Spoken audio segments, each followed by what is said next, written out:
The discovery happened on a morning of light rain, when geologist Mark Stevens descended for the first time into Tunnel 7 of the old Virginia City mine. The air inside the gallery carried the weight of decades, a mixture of humidity, oxidized iron, and something more indefinable that made the hair on his arms stand on end. Mark had arrived in Virginia City 3 weeks earlier, hired by Nevada Mining Corporation for a routine geological survey. Nobody expected to find anything beyond abandoned structures and rusted equipment. Virginia City had been officially closed in 1992 after decades of exploitation that transformed a green hill into a lunar crater 200 meters deep. But there was something that didn't appear on the official maps. "Doctor, you need to see this," said Jim, the local technician who accompanied him. His voice echoed strangely in the gallery, as if the walls themselves absorbed the sound. Jim was a son of the land, born in Virginia City when the town still thrived on mining, raised hearing stories of prospectors who had transformed that piece of Nevada into the largest open-pit mine in the region. Mark's flashlight illuminated a stone wall that seemed different from the others. Where there should have been solid granite, there was a fissure, not a natural crack, but a deliberate opening, carefully disguised. The geologist's heart accelerated.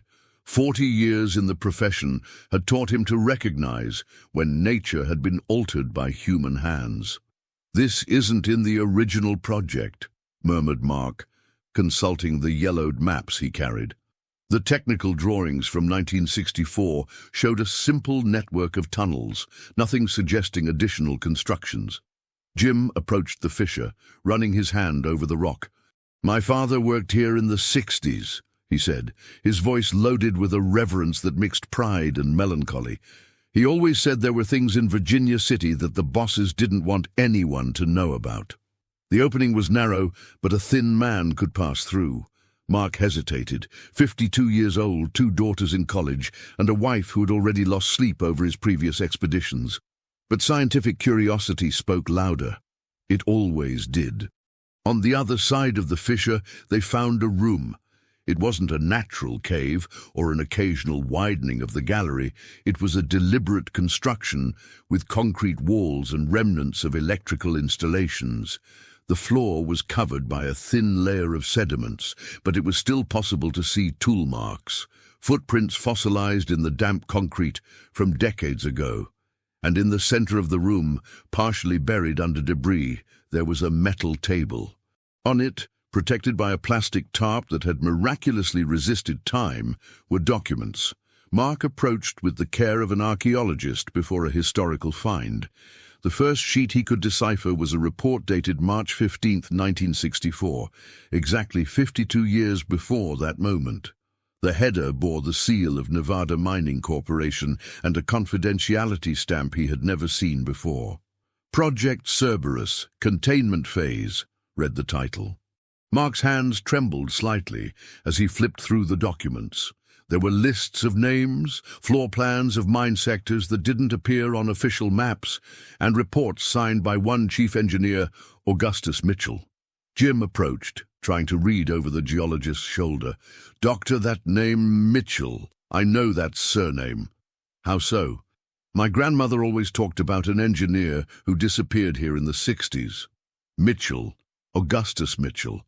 They said he knew things he shouldn't know." Mark felt a shiver run down his spine. In the damp penumbra of the secret room, illuminated only by the flickering light of their flashlights, he began to understand that he had stumbled upon something much larger than a simple geological survey. The last document in the pile was a handwritten letter, the ink already faded but still legible. It began thus: "If someone is reading this, it's because something went terribly wrong. What we discovered in Sector 12 shouldn't exist. The men who went down there didn't come back, and now we know why." Outside, the rain had stopped, but inside the abandoned room, Mark and Jim felt as if a much more powerful storm was just beginning. Historian Dr. Sarah Thompson never imagined that her doctoral thesis on the economic history of the American West would lead her to the labyrinthine corridors of the National Archives. Even less that a phone call from an unknown geologist would completely change the course of her research, and possibly her life. "Dr. Thompson, my name is Mark Stevens. I need your help to decipher a historical puzzle that could rewrite what we know about Virginia City." Sarah had agreed to meet him more out of academic curiosity than real interest. Specialized in the history of mining in the American West, she knew well the official narrative of Virginia City. A booming silver town in the 1860s, gradual decline, eventual closure in the 1990s. A fascinating story, but already well documented. What Mark brought to Washington, D.C. changed everything. Sitting in a reserved room at the Library of Congress, surrounded by piles of photocopied documents and enlargements of old photographs, Sarah felt as if she were assembling a puzzle where some pieces belonged to a completely different picture. "Look here," said Mark, pointing to a floor plan dated 1964. "This is Sector 12 that Mitchell mentions in the letter. According to these documents, Nevada Mining Corporation already knew about the existence of mineral deposits in Virginia City 15 years before the official discovery." Sarah adjusted her glasses, studying the papers with the meticulousness she had learned in years of archival research. "This doesn't make sense. If they already knew about the minerals, why didn't they explore before? Why let independent prospectors discover it?" "That's the million-dollar question," replied Mark. "But look at this." He showed a series of internal company reports, all marked with confidential and restricted access stamps. The reports spoke of geological anomalies, severe structural instability, and risks to operational safety. "They found something else," murmured Sarah, more to herself than to Mark, "something that made them retreat." During the following 3 weeks, Sarah dove into the archives with the obsession of a detective. She consulted FBI records, congressional hearings, files from the old CIA. Slowly, a pattern began to emerge. In March 1964, exactly when Mitchell's documents were dated, there was a series of unexplained disappearances in the Virginia City region. Not prospectors or adventurers, but Nevada Mining Corporation employees, engineers, geologists, mining technicians, all officially transferred to other operations, but with no subsequent records of their new assignments. Most disturbing, Augustus Mitchell was listed as deceased in work accident in the company records, but there was no death certificate in local registries. No body, no funeral, just an internal report of 2 lines. Chief Engineer Mitchell suffered fatal accident during routine inspection. Family properly notified and compensated. Sarah found Mitchell's widow still alive in a modest house in Reno. Mrs. Hope Mitchell was 89 years old, with a mind clear as crystal and a bitterness that 5 decades hadn't been able to dissolve. "My Augustus didn't die in any accident," said the lady, serving coffee in delicate porcelain cups that contrasted with the simplicity of the living room. "He discovered something there in the mine, something the bosses didn't want anyone to know. They told him to shut up. When he refused, they sent him away. Forever." "Are you certain of this, Mrs.?" Mitchell got up with difficulty and went to an old wardrobe. From there she took out a shoebox, yellowed by time. Inside, letters. Dozens of letters that Augustus had sent home during the months preceding his disappearance. "Read," she said simply. The letters revealed a man increasingly tormented by discoveries he couldn't explain or forget. In the last letter, dated March 14, 1964, 1 day before the final report found in the secret room, Augustus wrote, "My dear Hope, if something happens to me, look for Father Benedict at the church in Carson City. He knows where the secrets that this land guards are buried, and Hope, never let our daughter come here. This land is cursed." Sarah felt a shiver. Father Benedict. That name had appeared in several lists she had found in the archives, always as a reliable informant in CIA reports about subversive activities in the Nevada region. When she returned to Washington, Sarah knew she had crossed an invisible line. She was no longer researching academic history. She was investigating a conspiracy that someone had taken great care to keep buried for more than half a century. And somewhere in Nevada, the answers waited. Father Benedict Martinez was 94 years old when Sarah and Mark arrived at the small church in Carson City. His blue eyes still shone with sharp intelligence, but his hands trembled slightly when he served water in a clay pitcher on a suffocating May afternoon in Nevada. "I knew that one day you would come," said the priest, his voice carrying the Mexican accent that decades in Nevada hadn't been able to erase. 52 years waiting for this moment. The Church of Our Lady of Guadalupe was a simple construction of exposed bricks and corrugated metal roof, but its walls guarded more secrets than many official archives.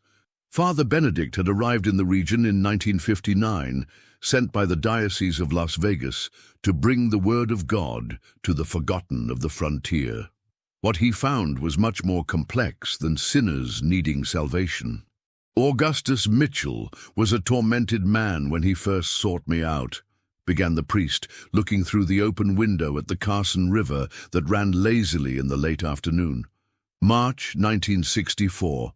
He said he had discovered something that was keeping him awake at night, something that challenged everything he believed as a man of science." Sarah recorded the conversation on a small digital recorder, but also took notes by hand, a historian's habit she couldn't abandon. What exactly had he discovered? Father Benedict got up with difficulty and walked to a bookshelf. From behind a worn volume of the Bible, he took out a yellowed envelope. "He left me this. Said that if something happened to him, I should keep it until someone came to ask the right questions." Inside the envelope, photographs, dozens of black and white photographs, some blurred by time, others still clear enough to reveal their disturbing secrets. The first series showed the interior of a mine gallery, but a gallery different from anything Mark had seen in his 40 years of career. The walls were too smooth, polished with a precision that suggested very advanced technology for 1964. On the floor, strange marks, not human footprints, but circular and deep impressions, as if heavy objects had been dragged. "Augustus said this gallery wasn't in the original projects," continued the priest. "They found it by accident during routine excavations in what would later be known as Sector 12. But the following photographs were even more disturbing. They showed objects that shouldn't exist in a 1964 mine, metal structures of incomprehensible format, panels with symbols that didn't belong to any known alphabet, and something that looked like a complex mechanism partially buried in the rock. "My God," murmured Mark, studying one of the photos. "This looks like—" "Looks like what?" asked Sarah. "Looks like technology that didn't even exist at the time. Look at these welds, this precision, and these symbols." Mark shook his head. "I've never seen anything like it." Father Benedict returned to his chair, the weight of years and secrets visible in his movements. Augustus was convinced they had found something ancient, very ancient, older than any known civilization in the American West. "Ancient how?" insisted Sarah. He spoke of thousands of years, maybe more. The silence that followed was broken only by the distant sound of children playing in the square in front of the church. Sarah looked at Mark, seeing in his eyes the same mixture of fascination and incredulity she felt. "Father, do you believe what Augustus told you?" The priest sighed deeply. "My daughter, I've seen many strange things in this land over 60 years. The West guards secrets that our science doesn't yet understand. But what Augustus told me in the last days before disappearing—" He paused, as if carefully choosing his words. "He said they didn't just find artifacts, they found a sealed room intact, and inside it—" "Inside it what?" Sarah could barely control her anxiety. "Bodies, but not human bodies. Something different, something the Nevada Mining Corporation engineers couldn't classify." Augustus said they looked human, but larger, with characteristics that didn't fit our understanding of evolution. Mark felt a cold sweat run down his back. "Father, this sounds like science fiction." "I know how it sounds, my son. But you've seen the documents, the photographs, and there's one more thing Augustus told me, something that terrified him more than any archaeological discovery." The priest leaned forward, lowering his voice as if the very walls could be listening.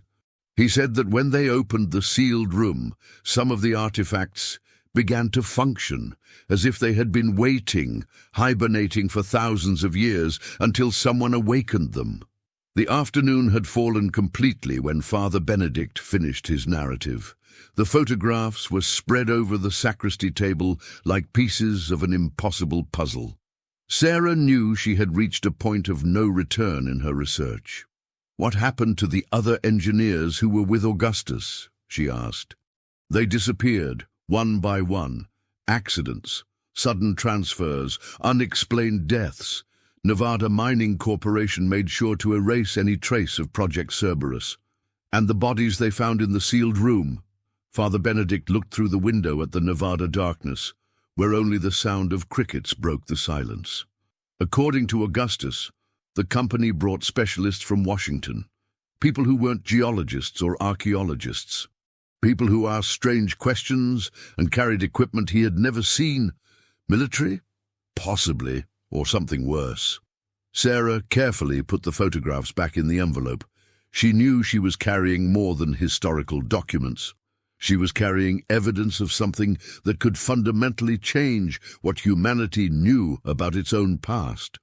But as they drove back to Virginia City in the Nevada night darkness, neither of them noticed the car that followed them at a safe distance, nor the communication antennas that rose discreetly above its body. Some secrets don't like to be unearthed.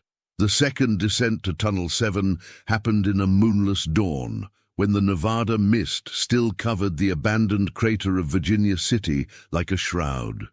Sarah, Mark, and Jim had planned carefully, away from the curious eyes that had begun to appear in the region since their research became known.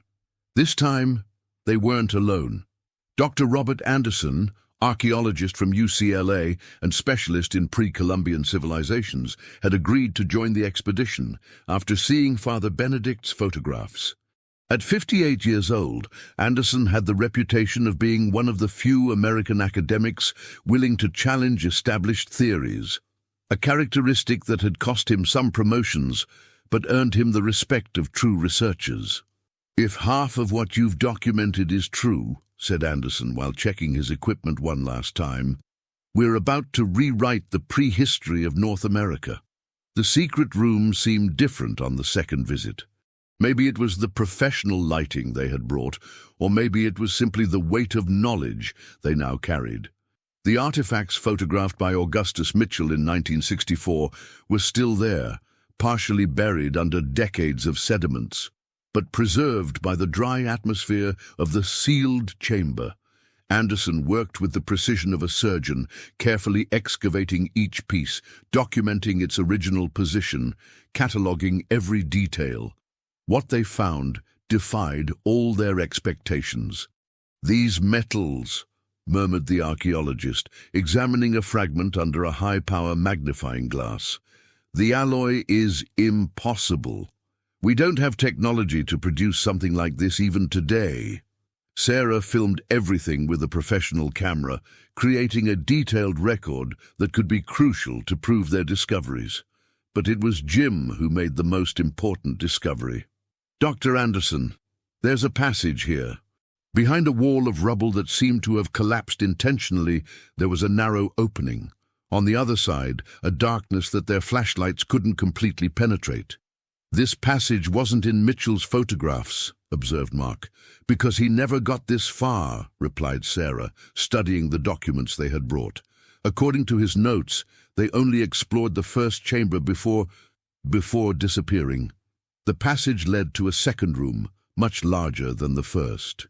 And it was there that they found what Augustus Mitchell had died trying to protect, The bodies were arranged in orderly rows, as if they had been carefully buried by someone who knew and respected them.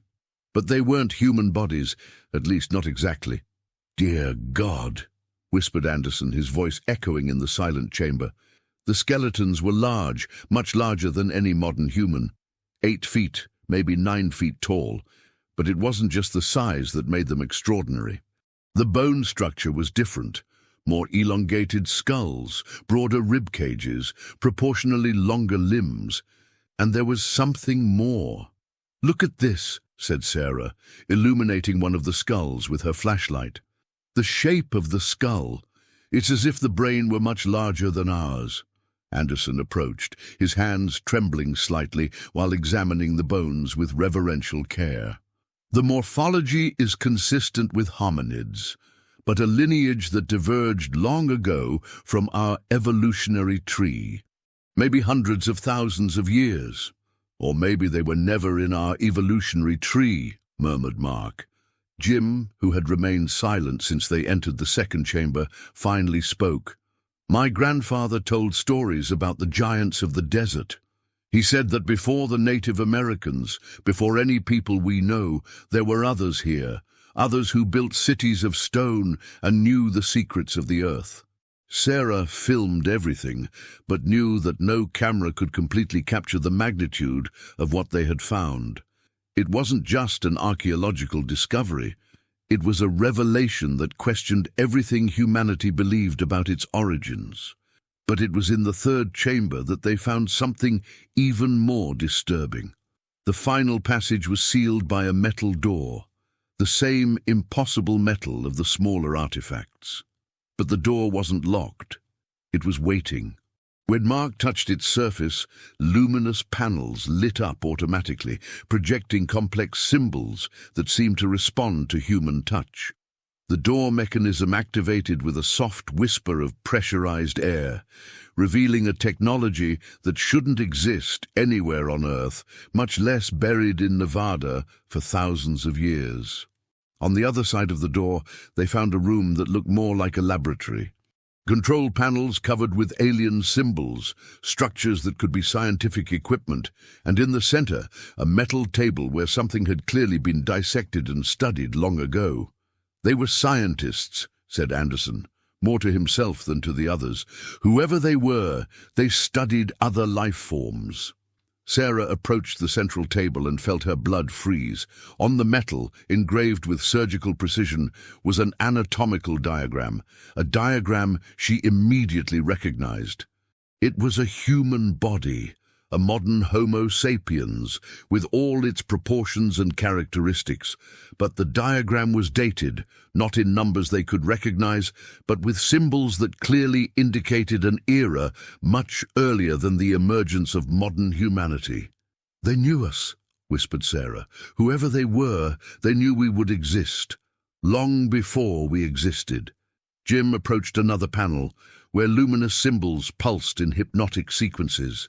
"Dr. Anderson, this looks like a map." It was a map.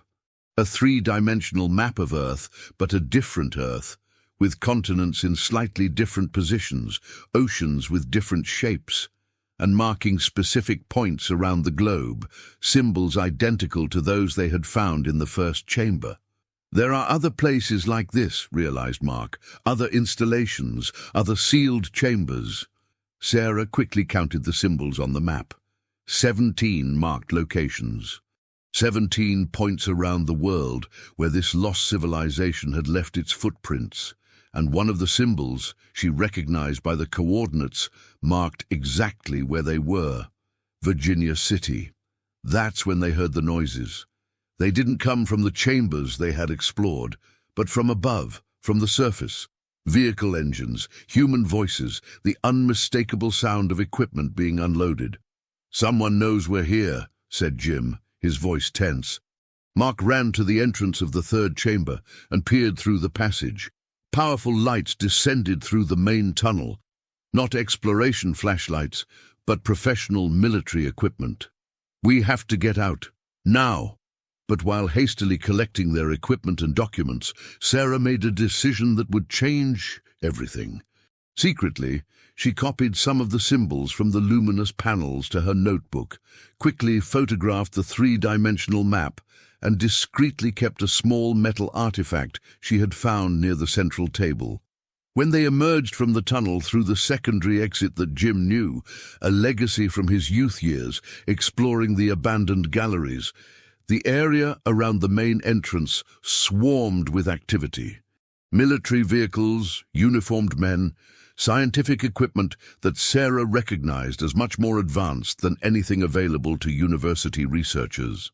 Hidden in the dense vegetation that had reconquered part of the old mining area, they watched as soldiers descended into the tunnel with heavy excavation equipment.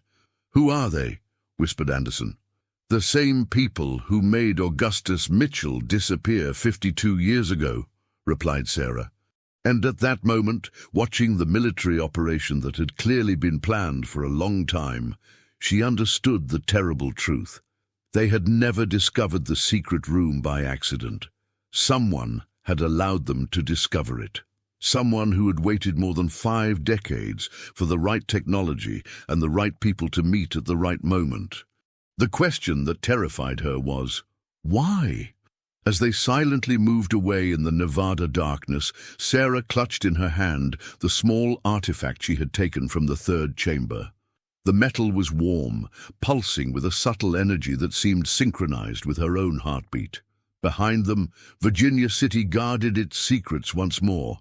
But this time, some of those secrets had escaped. And in secret laboratories around the world, phones began to ring. 6 months later, Dr. Sarah Thompson would be found dead in her apartment in Washington, D.C., officially a victim of a domestic accident. Her research files mysteriously disappeared. Dr. Robert Anderson suffered a heart attack during a conference in Los Angeles. Mark Stevens was transferred to a project in Alaska, where an accident during a blizzard permanently ended his career. Jim, the only survivor, returned to Virginia City and never again spoke about what they saw in the depths of the old mine. But sometimes on moonless nights, local residents report seeing strange lights emanating from the abandoned mine. And in 16 other locations around the world, sealed chambers wait patiently to reveal their secrets to humanity, when it's ready or when it has no choice.